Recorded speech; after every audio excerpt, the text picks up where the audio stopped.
अगर मैं आपसे कहूं कि एक फ्लाइट में एक ऐसी सीट थी जो पूरे सफर खाली दिखाई दे रही थी, लेकिन एक यात्री कह रहा था कि वहां कोई बैठा है, और जब फ्लाइट लैंड हुई तो उसी सीट पर एक बच्चा मिला जिसका कोई रिकॉर्ड नहीं था। ये कहानी है सीट 9C की। फ्लाइट 712 रात के अंधेरे आसमान में उड़ रही थी। केबिन के अंदर सब कुछ बिल्कुल सामान्य था।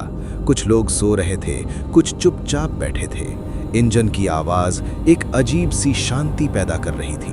अनन्या राव इस फ्लाइट की सीनियर फ्लाइट अटेंडेंट थी।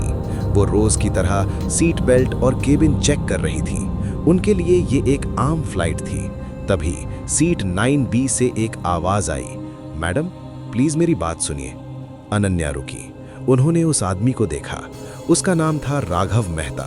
उसके चेहरे पर डर साफ दिखाई दे रहा था। राघव ने कहा, मेरे बगल वाली सीट पर कोई बैठा है। अनन्या ने सीट 9C की तरफ देखा। वो सीट खाली थी। उन्होंने कहा, सर वो सीट खाली है। राघव की आंखें फैल गई। नहीं, वो वही है, टेक ऑफ से अब तक। अनन्या ने पूछा, आप क्या देख रहे हैं? राघव ने धीरे से कहा, एक बच्चा 6 या 7 साल का, वो मुझे घूर रहा है। और फिर उसने कहा, वो मुस्कुरा रहा है। उसी पल केबिन की लाइट्स झपकी, बस 1 सेकंड के लिए, और अनन्या को लगा जैसे कोई छोटा सा उसके पैर के पास से गुजर गया हो। उन्होंने नीचे देखा। कालीन पर नंगे पैरों के छोटे छोटे निशान थे। निशान सीधे जाकर सीट 9C पर रुक गए। राघव ने फुसफुसा कर पूछा, अब आपको दिख रहा है ना?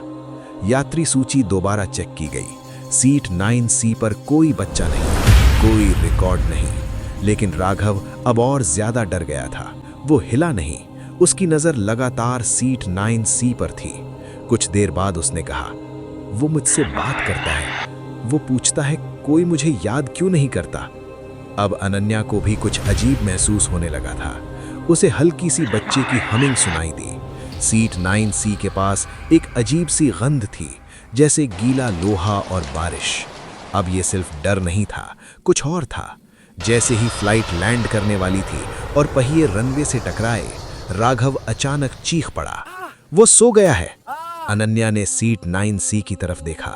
सीट बेल्ट बंधी हुई थी, सीट धसी हुई थी, और वहां एक बच्चा सो रहा था, बिल्कुल असली, सांस लेता हुआ, शांत। पूरे केबिन में हड़कंप मच गया। जांच हुई, लेकिन कोई बोर्डिंग रिकॉर्ड नहीं, कोई CCTV फुटेज नहीं, कोई जवाब नहीं। कुछ घंटों बाद एक पुरानी फाइल मिली, एक अखबार की कतरन, मिड एयर फ्लाइट से बच्चा गायब। वही फ्लाइट, वही सीट, सीट 9C। अनन्या ने पूछा, बच्चा अब कहाँ है? जवाब मिला, वो होल्डिंग रूम से भी गायब हो गया। राघव की बात उसके दिमाग में गूंजने लगी। वो नियम मानता है, इसीलिए आज भी यही है। कहा जाता है वो बच्चा आज भी उड़ानों में होता है, चुपचाप बैठा रहता है, इंतजार करता है कि कोई उसे याद कर ले, क्योंकि सीट 9C आज भी खाली नहीं है। अब जरा सोचिए, अगर ये कहानी सुनते हुए आपको भी लगा कि कोई आपको देख रहा है, तो शायद आप अकेले नहीं थे। कुछ कहानियां सिर्फ सुनी नहीं जाती, वो किसी को चुनती हैं। और अगर आज आपने इस कहानी को अंत तक याद रखा है, तो शायद उस बच्चे ने भी आपको याद कर लिया है। इस चैनल पर ऐसी कहानियां आती रहती हैं जो अधूरी आत्माओं की याद दिलाती हैं। सब्सक्राइब कर लीजिए, क्योंकि कुछ कहानियां दोबारा याद दिलाई जानी जरूरी होती हैं। अगर आप यहां तक पहुंचे हो तो एक प्लेन इमोजी छोड़ दो, ताकि हमें पता चले कौन इस कहानी से भागा नहीं।